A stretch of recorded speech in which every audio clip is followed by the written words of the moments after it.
Stanislas Guerini, bonjour. Bonjour. Et bienvenue. La situation doit revenir à la normale la semaine prochaine. Dans son interview télévisée hier, le président de la République n'a-t-il pas pris un risque ?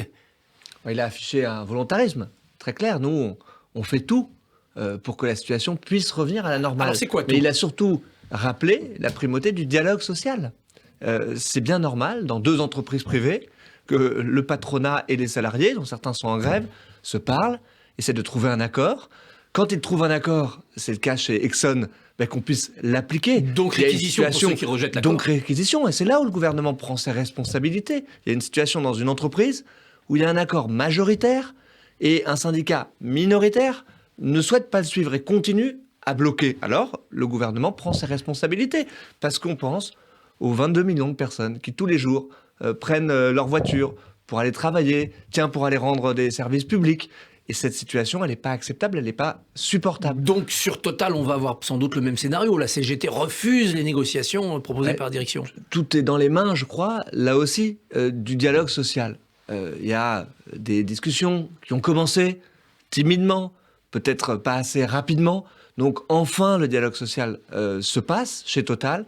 Il doit aller au bout. Et vite. Et vite, bien entendu. Et je crois que le gouvernement a fait la démonstration qu'il était prêt à prendre ses responsabilités. Le président a d'ailleurs clairement mis en cause la CGT pour son jusque-boutisme. Alors est-ce que vous vous adressez vous aussi à la CGT directement ? Mais bien entendu, j'ai déjà été interrogé en disant qu'ils ont une grande responsabilité de ne pas bloquer le pays. On peut avoir des revendications, on peut réclamer un plus juste partage de la valeur, par exemple, dans une entreprise. C'est pas inouï de porter un message comme cela. Mais bloquer le pays, c'est une autre affaire.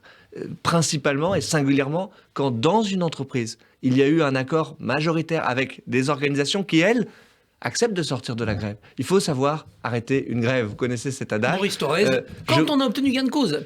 Bien sûr, mais en l'occurrence, chez Exxon, parce que le dialogue social a pu avoir lieu, il y a eu des avancées, et je crois qu'il y a eu gain de cause en l'occurrence. En ce moment, les services de l'État ont du mal à faire rouler leurs véhicules ou il y a des réserves ? C'est compliqué, comme pour tout le monde, mais il y a des réserves stratégiques, il y a des décisions qui ont été prises de débloquer les réserves stratégiques, de faire rouler les camions le week-end. Donc il y a des solutions qui sont devant nous, mais évidemment que la situation, elle est plus complexe pour tout le monde. Est-ce que le patronat ne doit pas aussi comprendre qu'il est maintenant temps d'ouvrir de vraies négociations sur les salaires ? Je pense qu'il a une part de responsabilité, bien sûr, importante. Moi, j'ai toujours plaidé pour à la fois soutenir les entreprises. Je pense qu'on mène une politique de l'offre, une politique qui porte ses fruits. On est depuis maintenant quelques années le pays qui est le plus attractif d'Europe. Tout ça, c'est pas venu par hasard, c'est parce qu'on a une certaine constance. Les investissements suivis. Parfois en se faisant critiquer, parce qu'on baisse les impôts des entreprises, on baisse aussi les impôts des ménages, mais la question qui se pose, c'est évidemment le meilleur partage de la valeur. Les actionnaires ont été récompensés vite. J'ai travaillé à une loi qui a permis de mettre zéro taxe, zéro impôt dans les petites entreprises, dans les PME, pour faire de la participation et de l'intéressement. Utilisons ces outils, ils ne sont pas encore suffisamment utilisés. Je crois que c'est des bons outils pour pouvoir, dans des années exceptionnelles, les énergéticiens connaissent une année exceptionnelle pour des raisons que chacun comprend bien ici, mieux partager la valeur, verser des primes. On a pris la décision de défiscaliser, d'augmenter la prime Macron qu'on peut verser jusqu'à 6 000 euros.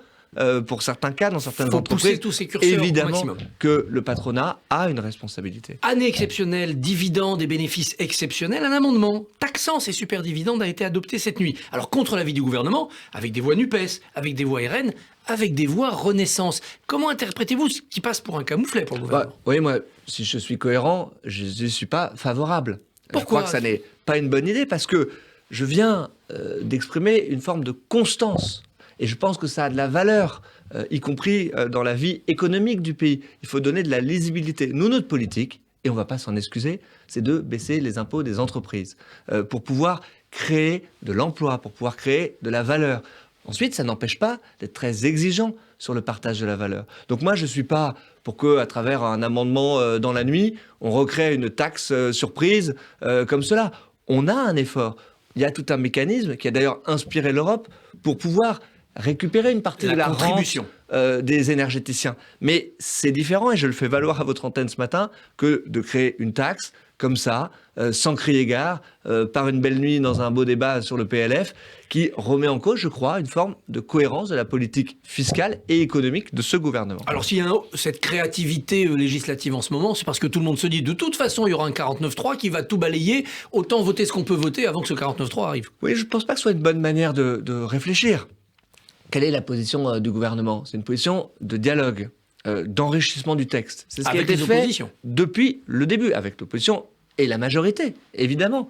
Les ministres Gabriel Attal, Bruno Le Maire ont reçu l'ensemble des parlementaires, les oppositions notamment, en amont du texte, pour dire quels sont les sujets sur lesquels vous voulez faire des propositions, sur lesquels avancer. Donc il y a la possibilité d'enrichir ce texte. Je crois qu'on confond d'une certaine façon le 49.3, c'est-à-dire le fait d'utiliser un outil démocratique et de se soumettre à la confiance du Parlement, avec l'idée de ne rien prendre, de ne prendre aucun enrichissement. Ça n'est pas vrai. Le 49.3 peut tout à fait être appliqué sur un texte enrichi, intégrant des amendements qui ont été portés par la majorité ou pour l'opposition. Donc mon message ce matin, c'est de travailler sincèrement dans l'intérêt général, pas dans des postures politiciennes, et de faire des propositions pour enrichir, y compris le texte budgétaire. La présidente des LR, par intérim, Annie Genevard, disait hier à ce micro, il n'y aura pas de motion de censure des LR et nous ne voterons pas de motion de censure. Vous êtes rassuré? Moi, je n'ai pas à être rassuré ou pas. Vous voyez, je suis ministre de la fonction publique, c'est-à-dire des agents de la fonction publique. Moi, je vois très bien ce que c'est qu'un budget. Un budget, c'est ce qui, dans le pays, permet de payer des fonctionnaires, permet de payer des policiers, des soignants dans les hôpitaux. C'est pas une petite affaire, un budget. Et donc, nous avons besoin de faire voter un budget. Les outils qui sont à notre disposition, ce sont des outils légitimes pour faire avancer notre pays, pour continuer à protéger les Français, pour continuer à investir. C'est ça notre posture et nous, notre responsabilité. Donc moi, je n'ai pas à être inquiet ou pas inquiet. J'ai, avec l'ensemble du gouvernement, à être volontariste, déterminé pour faire avancer notre pays. Dans le cadre de la fonction publique, comment envisagez-vous la problématique salariale? Il y a eu la revalorisation du point d'indice. Quelle est la prochaine étape? D'abord, effectivement, on a fait une étape qui était importante. Moi, j'ai porté la plus forte revalorisation du point d'indice depuis 1983. Il y a eu des années de gel, il fallait rattraper. C'était le début du quinquennat de François Mitterrand. 3,5 points d'augmentation du point d'indice. Mais l'inflation est à 5,6. Oui, c'est vrai, mais à ces 3,5 points, il faut ajouter ce qui sont les augmentations moyennes dans la fonction publique. 1,5 points en moyenne cette année. Ça veut dire qu'il y a eu 5% d'augmentation moyenne des rémunérations dans la fonction publique. Pas beaucoup de grandes entreprises qui ont augmenté les rémunérations de cette façon-là. Ça correspond à peu près à l'inflation. Là aussi, je prends des pincettes moyennes que nous vivons dans notre pays. L'INSEE, à la fin de l'année, 5,4%. Et demain? Mais j'ai été très clair. Nous avons, et c'est ma principale priorité, un grand défi qui est celui de l'attractivité dans la fonction publique. Vous voyez, moi je le dis de façon très cash, le nombre de candidats au concours dans la fonction publique, il a été divisé par 2 depuis 10 ans. Donc on a besoin, et il faut le dire, et moi je m'adresse aussi à toutes celles et ceux qui nous écoutent, aux jeunes notamment, de gens motivés pour venir travailler à servir l'intérêt général du pays. Il n'y a pas de plus grande mission à nous aider, par exemple, à faire la transition écologique. Donc cette question d'attractivité, elle se joue aussi sur la fiche de paye.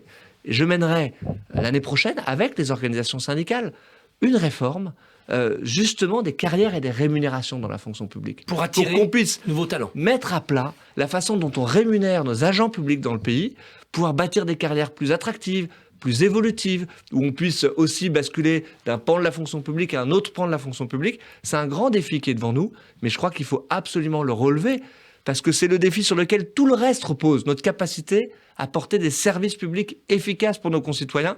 Donc c'est ma priorité. Pas facile, par exemple, d'être prof. Un prof alsacien a été menacé pour avoir parlé laïcité dans sa classe. Un parent d'élève lui a même rappelé Samuel Paty. Qu'est-ce qu'on fait? C'est terrible. Il faut évidemment faire montre de la plus grande fermeté. Ça se punit, ça. Ce genre de menace, ça se punit. Menace de mort. Heureusement que je vous réponds que ça se punit dans notre pays. C'est l'évidence. Je crois que le quinquennat précédent a été un quinquennat d'électrochoc terrible pour voir que des faits communautaristes qui parfois étaient classés dans la catégorie un peu banale du quotidien, ils avaient malheureusement, et on l'a vu avec Samuel Paty, une ligne directe avec les actes les plus terribles de terrorisme islamiste. Zéro tolérance. Eh bien, il ne faut pas avoir de tolérance. Jean-Michel Blanquer portait ce message de dire il faut mettre fin au pas de vague qui avait été parfois un peu coutume dans nos institutions. Et son successeur est un peu moins... C'est pas vrai. Je crois qu'il a un Vous le sentez engagement très ferme. qui est Ouais. plein et entier. Pape Ndiaye a pu le réaffirmer hier à l'Assemblée nationale. Il l'a fait à maintes reprises depuis qu'il a été nommé ministre de l'Éducation nationale. Il est extrêmement clair, extrêmement ferme sur nos principes républicains. Et je vais même vous dire quelque chose. Je crois qu'il y a eu un moment d'émotion. C'était le moment le plus émouvant de la séance de questions au gouvernement mardi, quand il a salué son collègue, professeur d'histoire, Samuel Paty. Je pense que ce moment-là, il a fait résonner dans tous les bancs de l'Assemblée nationale ce sentiment urgent de faire vivre et de défendre nos principes républicains. Et je peux vous garantir que Pape Ndiaye, il est en première ligne pour ça. Alors vous devez convertir l'État à la sobriété énergétique. Vous voulez un État exemplaire. Vous allez former à partir de la semaine prochaine des dizaines de milliers de cadres. Qu'est-ce qui va se passer? Il va se passer quelque chose de très simple. On va consacrer du temps à former celles et ceux qui, dans la fonction publique, ont le plus de leviers de décision entre leurs mains.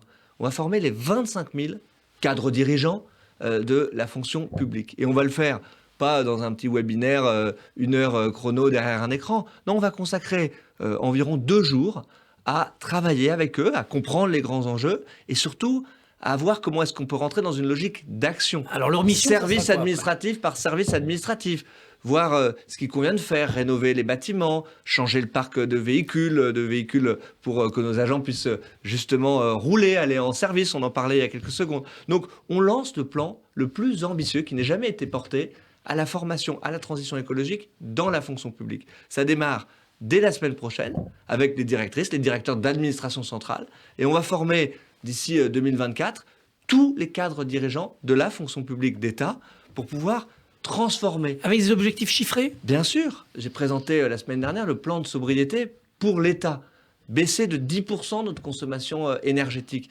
Vous voyez, ça peut paraître un peu théorique quand je le dis comme ça. Mais si on réussit, c'est l'équivalent de la consommation de tous les habitants de Montpellier pendant 1 an d'économie d'énergie qu'on va aller chercher. C'est motivant de se dire qu'on peut réussir. On peut réussir parce qu'on roulera un petit peu moins vite sur l'autoroute quand on sera dans son véhicule de service, parce qu'on tiendra nos températures de chauffage.